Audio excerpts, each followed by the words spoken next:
اسلام آباد سے ہمارے ساتھ ہیں سینئر ہمارے ساتھی جناب ہارون الرشید صاحب، اور کراچی سے ہمارے مہمان ہیں آج ڈاکٹر عبدالباری خان جو صدر ہیں انڈس ہسپتال اور ہیلتھ نیٹ ورک کے۔ جو باری خان صاحب ہیں یہ بہت ہی زبردست کام یہ کر رہے ہیں کہ ان کا جو ہیلتھ نیٹ ورک ہے وہ سالانہ 54 لاکھ سے زیادہ مریضوں کا علاج کرتا ہے، مفت علاج کرتا ہے۔ انہوں نے کورنگی میں پہلے ہسپتال بنایا، پھر مختلف جگہوں پہ ملتان، لاہور میں ان کے بڑے خوبصورت بڑے بڑے ہسپتال ہیں، زلزلے میں خدمات انجام دیں۔ ان کو پہلے تمغہ امتیاز سے نوازا گیا 2015 میں، اور 2019 میں ہلال امتیاز سے نوازا گیا، جو کہ پاکستان میں سول ایوارڈز میں دوسرا سب سے بڑا ایوارڈ ہے۔ ہم باری خان صاحب سے پوچھتے ہیں، ویسے ایک بات ہے کہ باری خان صاحب شروع ہی سے فلاحی کاموں کی طرف مائل تھے۔ جب یہ ڈاکٹر تھے تب بھی انہوں نے سول ہسپتال کراچی میں ایک سوسائٹی بنا لی تھی اور مریضوں کی مدد کیا کرتے تھے اور بلڈ بینک وغیرہ۔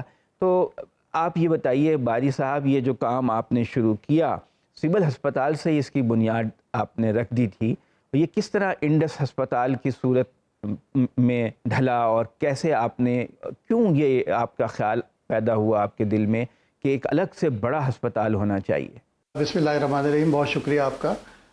سب سے پہلے تو یہ اسٹوڈنٹ لائف سے شروع ہوا تھا، پیشنٹ ویلفیئر ایسوسی ایشن اور پھر بلڈ بینک، اور 1986 میں کراچی میں جو سول ہسپتال میں آپ کو پتہ ہے، جو سرکاری ہسپتال میں غریب ترین لوگ آتے تھے، جو انٹیریئرز آف پاکستان سے یا بلوچستان سے بہت آتے تھے، تو وہ ہر مریض ایک کہانی لے کر آتا، کوئی اپنی بکری بیچ کے آئے، کوئی بھینس بیچ کے آتا تھا، کوئی اپنا گھر بیچ کے آتا تھا۔ تو ان کی حالات دیکھتے ہوئے اور ایسوسیشن بنائی، پھر بلڈ بینک ہوا۔ 1986 میں کراچی میں پہلا بم بلاسٹ ہوا تھا بوری بازار کے اندر، کوئی جس میں 75 لوگ شہید ہوئے تھے اور 450 لوگ زخمی تھے، اور مجھے یاد ہے میں ہاؤس جاب کر رہا تھا، تو اس وقت ڈیڈ باڈیز میں سے زخمیوں کو نکالنا اور فرش پہ ٹریٹ کیا۔ پھر ہم نے اس کو سوچا کہ، لیکن اس وقت ایک اچھی چیز نظر آئی کہ ایمرجنسی کے باہر کوئی بہت لمبی لائن تھی لوگوں کی جو خون دینے کے لیے بیٹھے ہوئے تھے، بہت سارے لوگ پیسے لے کے شاپنگ بیگ میں کھڑے ہوئے تھے، آپ کو کس چیز کی ضرورت ہے؟ تو اس وقت احساس ہوا کہ اس قوم میں بہت پوٹینشیل ہے، یہ بڑی عظیم قوم ہے۔ اور جب اس کرائسس سے نکلے تو ہم نے ایمرجنسی ڈپارٹمنٹ نیا بنایا اور پیسے جمع کر کے کوئی 100 بیڈ کی ایمرجنسی بنائی، اور 36 لاکھ کے بجٹ میں سے 24 لاکھ روپے اسکول کے بچوں نے جمع کیے تھے، جس میں سے 3 لاکھ روپے روزگاری کی صورت میں تھے، 5 پیسے 10 پیسے 4 آنے۔ اس وقت جو ہے نا پی ڈبلیو ڈی نے ہمیں بڑے روڑے اٹکائے تھے، تو جب اناگریشن سے ایک رات پہلے بورڈ لگ رہا تھا تو میں نے اپنے ساتھیوں کو کہا کہ اللہ تعالیٰ نے موقع دیا تو انشاءاللہ ایک ایسا ہسپتال بنائیں گے جو کوالٹی کیئر کرے گا، فری آف کاسٹ ہوگا، اور اس میں کوئی بیوروکریسی نہیں ہوگی۔ تو یہ خواب 1987 میں دیکھا گیا، جو شربردہ تعبیر ہوا 2007 میں۔ اس دوران بیچ میں بہت ساری چیزیں ہوئیں، میں نے کارڈیک سرجری کی فیلوشپ کی، میں نے cardiac surgery department civil hospital میں بنایا، فنڈنگ لوگوں سے پیسے لے کے، کیونکہ جب مجھے اپوائنٹمنٹ تو مل گئی اسسٹنٹ پروفیسر کی، لیکن یہ بتا دیا گیا کہ اگلے 3 سال کوئی فنڈنگ بھی نہیں ہے۔ تو فرینڈز آف کارڈیک سرجری بنائی، وہاں سے نکلے۔ پھر 2004 میں ہم نے کام شروع کر دیا یہاں پر، اور کورنگی میں 150 بیڈ سے شروع ہوا تھا، اور اس میں صرف پیسے ویسے تو تھے نہیں، لیکن ایک جو طاقت تھی ہماری وہ یقین تھا اللہ تعالیٰ کی، وہ یہاں سے یقین تھا کہ اللہ کرائے گا۔ اور سب لوگ یہ کہا کرتے تھے، 99.99% لوگ یہ کہا کرتے تھے کہ یہ چل نہیں سکے گا، پہلے تو بنے گا نہیں، اگر بن بھی گیا تو چل نہیں سکے گا۔ کسی نے 1 ماہ دیا، کسی نے 6 ماہ دیا، کسی نے سال دیا کہ آپ پیسے ملنا شروع کریں گے۔ آج الحمدللہ 16 سال ہو گئے ہیں۔ یہ 2007 میں جو کورنگی میں ہسپتال بنا، یہ 20 ایکڑ پہ مشتمل ہے؟ جی۔ اور یہ کتنے اب بیڈ کا ہے؟ 20 ایکڑ کی جگہ ہے۔ اچھا، اب 300 بیڈ کا ہے، اور ہم اس کی ایکسپینشن کر رہے ہیں، اور انشاءاللہ ہم دسمبر میں نئی بلڈنگ میں موو کر جائیں گے، اور وہ الٹیمیٹلی یہ 1800 بیڈ پہ جائے گا۔ تو یہ سارا مفت ہے، سب مفت علاج ہے، یا کچھ لوگ پیسے دے کے بھی علاج کروا سکتے ہیں؟ نہیں، یہاں پر کوئی کیش کاؤنٹر ہی نہیں ہے سر۔ اچھا، کوئی کیش کاؤنٹر ہے، 2 چیزیں اس کی خاص ہیں، یہ پیپر لیس ہے اور کیش لیس ہے۔ سارا جو ہمارا پہلا جو ہے نا سافٹ ویئر، اپنا ہائرنگ جو میں نے کی تھی سافٹ ویئر انجینئرز کی تھی، اور ہم نے ان ہاؤس HRMS ڈیولپ کرایا، تو یہاں کوئی کیش کاؤنٹر ہی نہیں ہے، کوئی طریقہ ہی نہیں ہے پیسہ۔ آپ کوئی کنٹریبیوٹ کرنا چاہتے ہیں ڈونیشن باکس میں ڈال دیں، یا بڑا اماؤنٹ دینا چاہتے ہیں تو ڈونیشن دے کے فائننس میں دے دیں، لیکن کسی کو کوئی بل نہیں دیا جاتا۔ اچھا، کوئی آ جائے واک ان پیشنٹ، آپ اس کا علاج کرتے ہیں، کوئی یہ نہیں پوچھتے کہ مستحق ہے یا نہیں ہے، یا آپ جانچ پڑتال کرتے ہیں اس سے؟ ہم صرف یہ کرتے ہیں کہ اس میں سے جو ہماری ایک ویلفیئر کا ڈپارٹمنٹ ہے وہ صرف یہ ہم کو کر کے دیتا ہے کہ یہ مستحق زکوٰۃ، کیونکہ جو زکوٰۃ ہے وہ لوگوں کی امانت ہے، اس کو مستحق پہ لگنی چاہیے. تو ہم اس کے لیے بڑا اسٹینڈرڈ ایک نظام کر کے جو زکوٰۃ سے مستحق ہے اس کا اس سے ہوتا ہے، جو نہیں ہوتا اس کا ڈونیشن سے ہو جاتا ہے. تو کسی سے ہم جو بیسک کویشچنز ہیں وہی ہوتے ہیں، کوئی اندر کوئی انکوائری نہیں کر رہی، فرسٹ کم فرسٹ سرو پہ ہے سارا کچھ الحمدللہ.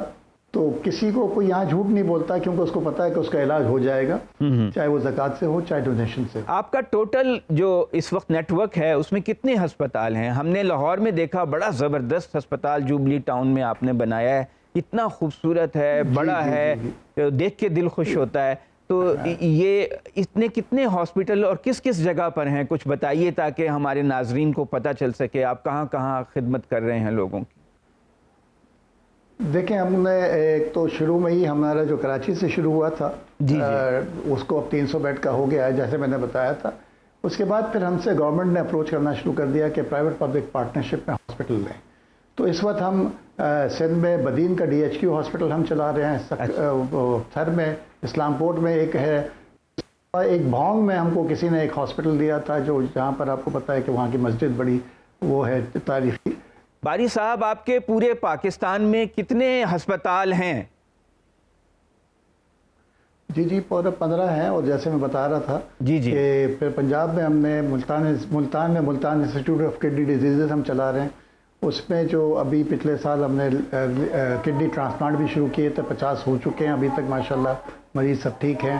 پھر باری صاحب یہ بتائیے کہ آپ لوگ ہسپتالوں کی جو فیسلٹی دیتے ہیں اس میں تمام شعبے موجود ہیں، یعنی دل کے امراض، گردے کے امراض، کینسر ٹریٹمنٹ، یا کچھ محدود شعبے ہیں؟ جی بالکل ہمارے سبھی ہیں. ابھی اس پر جیسے کراچی میں ہمارا کینسر کا بچوں کا سب سے بڑا سیٹ اپ پورے پاکستان کا، کوئی 100 بیڈ کا ہے. یہاں پر کوئی ہر سال کوئی تقریباً 1500 نئے بچے آتے ہیں. وہ پورے پاکستان سے ہی نہیں، افغانستان سے، ایران سے، سعودی عربیہ سے، UAE سے بھی آتے ہیں. جو یہ تو شوکت خانم سے بھی بڑا ہے. اچھا جزاک اللہ. یہ تو شوکت خانم سے زیادہ بیڈ ہیں. اچھا یہ بتائیے باری صاحب آپ کا ٹوٹل بجٹ کتنا، اتنا جو بڑا آپ سیٹ اپ چلا رہے ہیں 15 ہسپتالوں کا، کتنا آپ کا بجٹ ہو جاتا ہے پورے سال کا؟ ٹوٹل ہمارا بجٹ یہ جو پرائمری کیئر کلینکس ملا کر سب کچھ ملا کر ہمارا کوئی اس سال جو بجٹ پاس ہوا ہے 57 بلین روپیز کا ہے. 57 ارب روپے. بلین روپیز کا 57 ارب روپے. 57 ارب روپے کا. تو یہ سارے ڈونیشن سے آتے ہیں آپ کو؟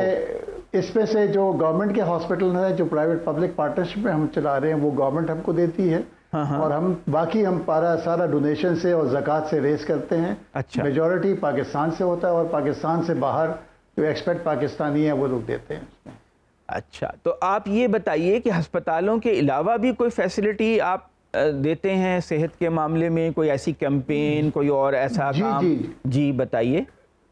دیکھیں ہمارا کوئی 51 ڈسٹرکٹس آف پاکستان میں پریونٹیو سائٹ پہ ہم کام کر رہے ہیں. اچھا.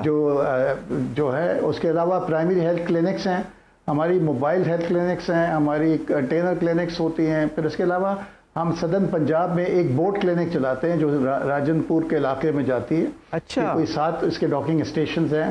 جی اس علاقے میں جو یہ کچے کا علاقہ کہلاتا ہے، اس میں آج تک جب ہم نے پچھلے 2 سال پہلے شروع کیا تھا اس وقت آج تک وہاں کے لوگوں نے ڈاکٹر کی شکل نہیں دیکھی تھی. پہلی دفعہ 72-73 سال میں انہوں نے ڈاکٹروں کی شکل دیکھی تھی. تو اس کی پھر ایک ہماری بوٹ ایمبولینس بھی ہے کہ اگر کسی کو سیریس ہو تو اس کو وہاں سے موو کرتے ہیں. پھر ہمارے ریجنل بلڈ سینٹرز ہیں جو ہم کراچی میں چلاتے ہیں، جامشورو میں ہے، ملتان میں ہے، اور پھر بہاولپور میں ہے. پھر ہمارا فزیکل ریہیبلیٹیشن سینٹر ہے جو ہم ICRC کے ساتھ کولیبریشن میں کرتے ہیں، جہاں آرٹیفیشل لمبس بنتے ہیں، لاہور میں، مظفر گڑھ میں، کراچی میں اور بدین میں. تو یہ سارا ٹوٹل جو ہے نا اس میں یہ سارا خرچہ آتا ہے. باری صاحب اب یہ بتائیے، آپ تو اتنے عرصے سے منسلک ہیں ہیلتھ سیکٹر سے، کہ یہ جو ہمارا سرکاری شعبہ ہے وہ ڈیلیور کیوں نہیں کر پا رہا؟ اس میں اتنی گندے ہسپتال اور بد نظمی اور وہاں پہ شکایات اور لا توجہی، لوگ ڈاکٹر توجہ نہیں دیتے، یہ معاملہ کیوں نہیں ٹھیک ہو پاتا جبکہ حکومت اربوں سینکڑوں ارب روپے خرچ کرتی ہے؟ بالکل صحیح کہہ رہے آپ. اس میں جو ہے نا دیکھیں 2-3 چیزیں ہیں. ایک تو جو ہیلتھ کا بجٹ ہے نا، اگر آپ 1.2 پہ یا 1 سے بھی کم ہے تو اس پہ تو آپ یہ ہسپتال نہیں چلا سکتے، ٹھیک ہے نا۔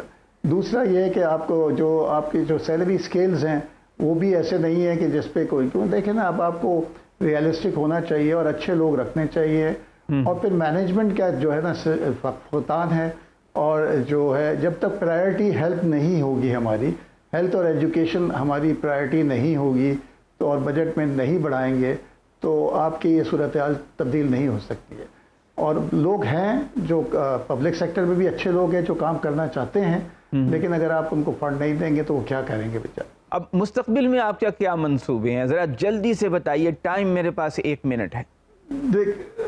دیکھیں مستقبل میں ہمارا یہی تھا کہ ہم جو تمام بڑے شہر ہیں، جو جیسے یہ 2 ایکسپینشن کے ہیں، لاہور کا جو ہاسپٹل ہے وہ جو ہے نا 600 بیڈ کا ہوگا، ابھی 100 بیڈ آپریشنل کیے ہیں، دسمبر میں انشاءاللہ 400 ہو جائیں گے اور 25 تک وہ پورا ہو جائے گا۔ کراچی والا بھی انشاءاللہ ہم دسمبر میں وہ 500 ہو جائیں گے، پھر 2027 تک 1350 ہو جائیں گے وہ۔ اس کے علاوہ ہم نے پشاور میں اور کوئٹہ میں بھی ایک ہاسپٹل کرنا ہے۔ میں آپ کو یہ بھی بتانا بھول گیا، گوادر کا جو جی ڈی اے کا ہاسپٹل ہے وہ بھی ہم چلا رہے ہیں، اور جو ہے نا پھر اسی طریقے سے ہم نے اے جے کے میں بھی کرنا ہے اور گلگت بلتستان، اور پھر ہمارے جو ہے نا ٹیلی میڈیسنس کے بہت کام چل رہے ہیں، ہم ٹیلی ایمرجنسی کر رہے ہیں کیونکہ بہت سارے ایمرجنسی کے ڈاکٹرز نہیں ہوتے، تو ہم بدین کو کراچی سے چلاتے ہیں، گوادر کو بھی کراچی سے چلاتے ہیں، یہاں پر 24/7 کنسلٹنٹ دیکھ رہے ہوتے ہیں۔ تو ہمارا جو ڈیجیٹل کام اور بڑھے گا کیونکہ اب دنیا ڈیجیٹل کی طرف جا رہی ہے، اور ہمارے جو انٹیریئر کے علاقے ہیں وہاں پر آپ کو پتہ ہے جو سہولیات ہیں وہاں کوئی آدمی جاتا نہیں ہے۔ بہت زبردست بات آپ نے کی کہ اب آپ کا رخ جو ہے ڈیجیٹل کی طرف بھی جا رہا ہے، اسے دور دراز میں بیٹھے لوگ بھی فائدہ اٹھا سکیں گے۔ آپ کا بہت شکریہ باری صاحب کہ آپ نے اپنا قیمتی وقت ہمارے پروگرام کو دیا۔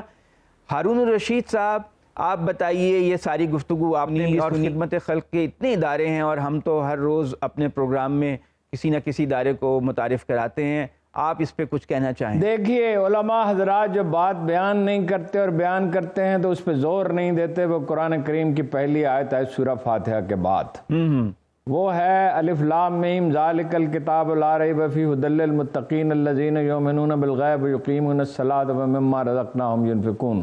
یہ وہ کتاب ہے جس میں کوئی شک نہیں، یہ ہدایت دکھاتی ہے، راہ ہدایت دکھاتی ہے ان لوگوں کو جو غیب یعنی اللہ اور یوم آخرت پر ایمان رکھتے ہیں اور جو نماز پڑھتے ہیں، اور جو کچھ ہم نے انہیں دیا ہے، کوئی کماتا نہیں ہے دنیا میں، اس میں سے خرچ کرتے ہیں۔ زبردست بات ہارون صاحب، آپ یہ کہہ رہے ہیں کہ اسلام کی بنیادی تعلیمات میں یہ ہے کہ لوگوں کی خدمت کی جائے، اپنے دولت میں سے دوسروں کو بھی شریک کیا جائے۔